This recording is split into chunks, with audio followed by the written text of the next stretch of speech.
Welcome to Nursery Kids Diaries. And don't forget to subscribe to our channel. Welcome everyone. I'm Ayat. And I'm Dua. Did you know we are gonna start a whole new year in just a few days? 2021!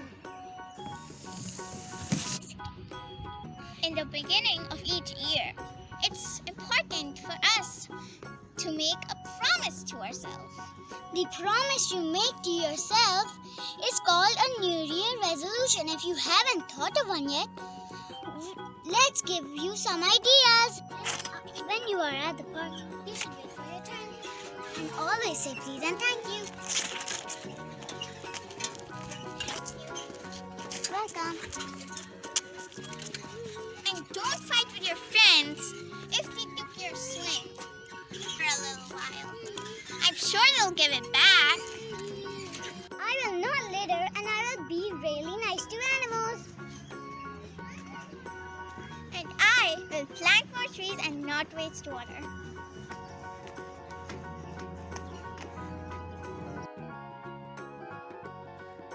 We should plant more trees because these trees give us oxygen. What you've thought of a promise, please send it to us on our Facebook page so we can upload it on Nursery Kids Diaries.